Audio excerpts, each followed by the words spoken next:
So we had Contenders Optic come out, and with the hype of Prizm, did Contenders Optic get overshadowed? What are you seeing related to, say, comparing a really nice release like Contenders Optic to Prizm on the single side? Are there any comparisons that you can make where you're saying, hey, this Contenders Optic rookie ticket auto, for example, is a real good sleeper play? Like, do we go in that direction for lesser known guys? Do we go in that direction even for some of the star rookies? Yeah, anytime I can find a rookie ticket auto from Contenders that's like $20 or lower. I mean, that's pretty much the floor for that card. And if the player has got a promising athletic profile, like I'm studying their metrics from college, what their production was like, how crowded the depth chart was, what kind of competition they beat out in college, and then looking at their draft pedigree, like where they were drafted.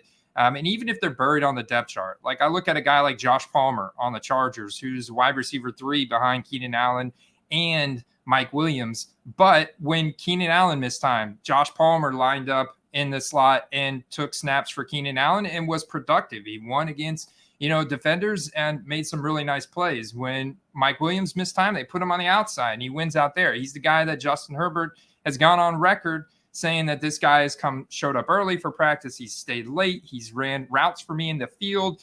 He's the kind of guy that is trying to meet with Justin Herbert for breakfast. They have nothing but good things to say about him. And if you look at the Chargers organization, the last time they spent a first day 1 or day 2 pick, so a first 3 rounds of the NFL draft pick on a wide receiver, was 2017 with Mike Williams. They didn't pick a wide receiver this year or pick up a wide receiver in free agency. They totally skipped out on any wide receivers last year, and they drafted Josh Palmer in round 3 of last year. So that speaks volumes about him if you read between the lines from their front office, their personnel management. So you can get his Optic Contenders rookie ticket auto for less than his silver Prizm auto right now.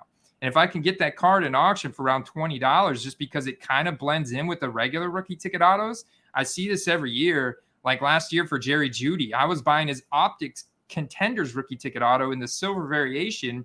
It looks nicer. It's got a thicker card stock, so it's going to grade better, right? There's a lot of edge issues that the base Contenders rookie ticket autos have. And if you can get it for cheaper because it's blending in with that, and it's got an on-card autograph, and you're getting it for like $15, $20 cheaper than the silver Prizm auto, I mean, I'm all for it because it's got that Contenders brand recognition that goes back to 98. It's got all the liquidity things you want about it. It looks great. It's going to grade better, and price point is right. I'm a big fan of Contenders. I think that they're probably the most investable cards for basketball and football consistently. I mean, obviously Prizm, but the Prizm autos are the sticker autos, and Prizm doesn't always have serial numbers on their autos. And so I love the different Contenders variations for both basketball and football with the serial numbers and the autos. So at nooffseason.com, I'm toying around with the idea of adding to the sports card investment report like a database with some graphs and charts of only Contenders rookie ticket autos for the key players. Just because I think that's a white space in the market for just people tracking the data of specifically those cards. There's a player that you got me thinking about based on your Josh Palmer call, and this guy might be a lot deeper of a sleeper. But I pulled him out of a pack of Leaf Ultimate Draft recently from last year, and it's TJ Vasher from the Cowboys. So we've talked a lot about Dak Prescott, you and I, in our recent conversations, and Vasher is 6'6", and you can get his Contenders rookie ticket auto Cracked Ice out of 21 for $25. Now there's only 20 more to be had, but just an example of where he is now. Does a guy like TJ Vasher, like how far away is he from getting an opportunity in Dallas?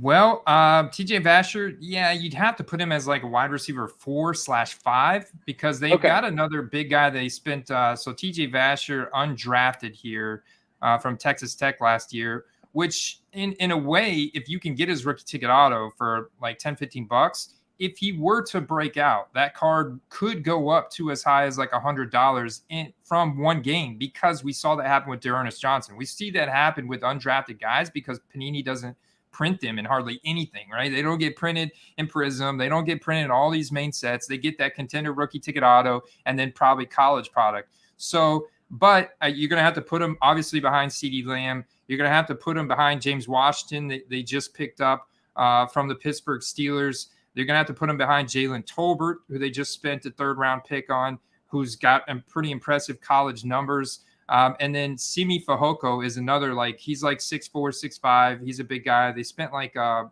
fourth or fifth round pick on him in 2020.